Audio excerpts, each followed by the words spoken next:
Well, we got a chance to see the Super Destroyer that everybody is calling E.T. Stanton.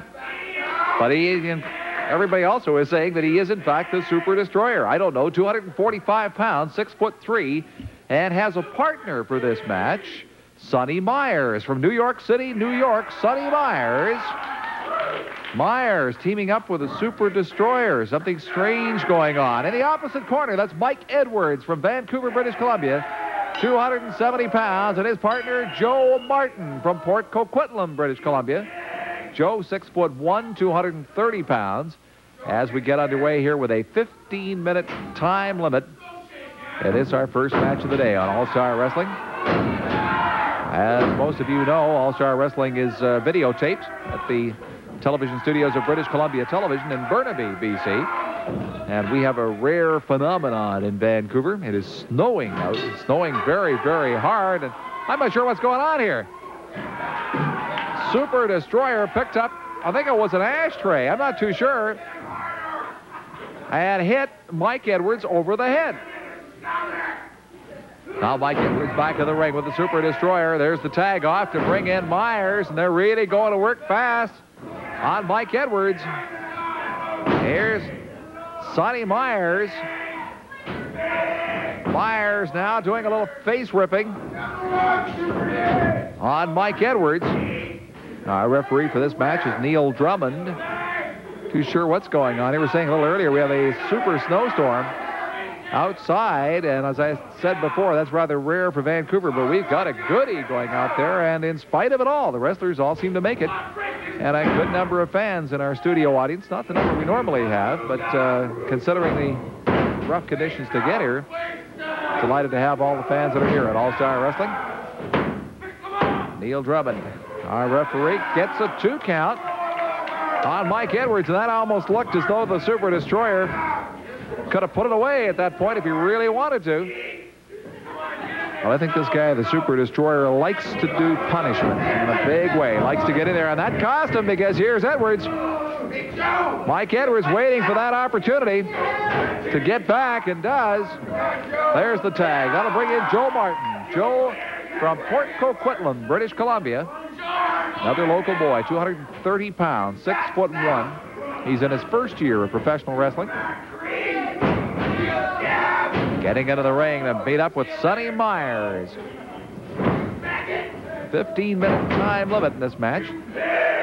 A lot of interesting wrestling going on in All-Star Wrestling. And sitting alongside me for a moment is Rick Marsh. Rick, the special representative of the UWA. It's good to be back, Ed. I was away with the UWA. We had some meetings for the last week. Good to be back with the best in the West.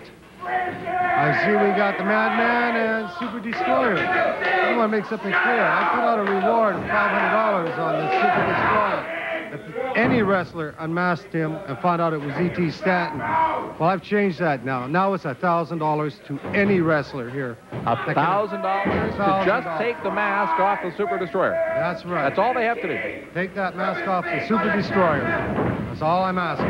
Oh, and look at that teamwork. Did you see that one? It's quite a move. I don't think that's in the book anywhere. As you know, I listened to this Mr. Myers and Dupree a while ago. They were talking about their teams and that. And all of a sudden, I see they're split up again. You know, the Madman's with Super Destroyer. I'm not too sure about this guy, Myers. I've always said I don't think he's totally balanced, and this is a good example.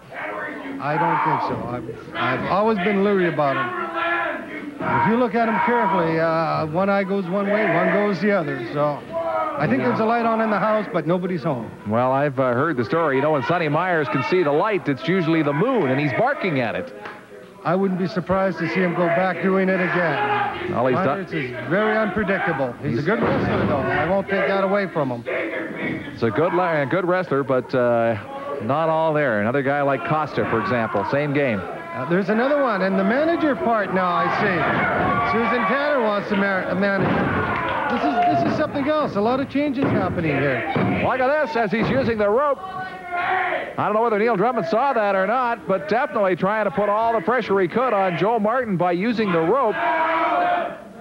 I'm not too sure whether he broke it or whether Drummond made him break it, or whether he just fell off the rope, but I think probably the latter. Sonny Myers and Joe Martin This Myers and Super Destroyer, they'll make a good tag team.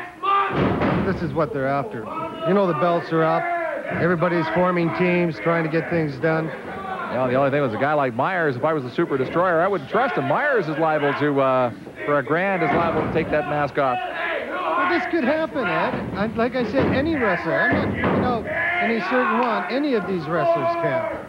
It doesn't matter. I don't care which one it is. Even Vern Seabird. The Weasel. I don't care. Vern Seabird? Vern Seabird would have to get into the ring first, and he doesn't like doing too much of that. Well, Mr. Seabird has found out when I said he's had to wrestle. He's had to wrestle. So I understand, although he spends most of his time outside of the ring, so I'm not too sure you want to call that wrestling. Maybe I should get a long leash for him. Tie it to the side of the ring so he can't go. Well, here's Super Destroyer now going to work on Joe Martin. There's the kick in the stomach. Now he's up on the ropes, waiting for him to get up there to come right back down and land the elbow to the back of the head. Super Destroyer, as I said, everybody thinks that he's E.T. Stanton, who, of course, has been banned from wrestling until the end of the year. There's a 2 count, and Neil Drummond, I think, saw that he actually had Joe Martin and could have put him away at that point. This is the antics of the Super Destroyer. He could have finished the match, everything would have been fine, but no, they want to inflict more and more pain. They want to punish. That's exactly right. And there's no question, the Super Destroyer is obviously a very experienced wrestler, and Joe Martin is only in his first year of wrestling. So, of course, he has the opportunity to put Martin away. He's had the opportunity twice, actually, in this match, but still he goes into this. Now, look at this. This is going into a pile driver, taking him into the corner. Now, what's he going to do to him? He's got him set up. Oh! That's disgusting. I don't want to watch it. A pile driver. That is totally disgusting. A pile driver. Bad enough to go through a pile driver, but he actually had help from the Super Destroyer. And now they're getting into the ring at the same time. Not too sure what's going on here, but I'm going to get out of ringside, see whether I can have a word with these guys.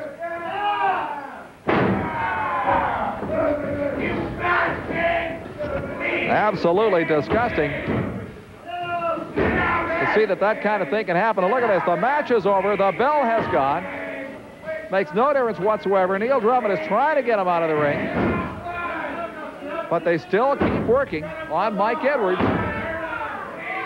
And, of course, Martin still down. And now they've opened a big cut on Mike Edwards' forehead. And they keep pounding away at it, in spite of the fact that Neil Drummond trying to get him to break it up, but there's not an awful lot he can do. And, of course, I don't see anybody coming out to help these guys. As Mike Edwards taking a tremendous amount of abuse. Really no need for that at all. I can't understand why they have to get into this. Mike Edwards taking a tremendous amount of abuse. I'm not too sure that I want to get up to ringside and have a word with him here, but I suppose I'd better get up there. And I got to ask you, Super Destroyer. Canadian athletes. Look at this. Canadian athletes. There it is, baby. Rick Davis and Pat Frazier. Now, wait a minute. Wait a minute. But the bell had gone. You didn't need to do that. You won the match. I didn't hear no bell.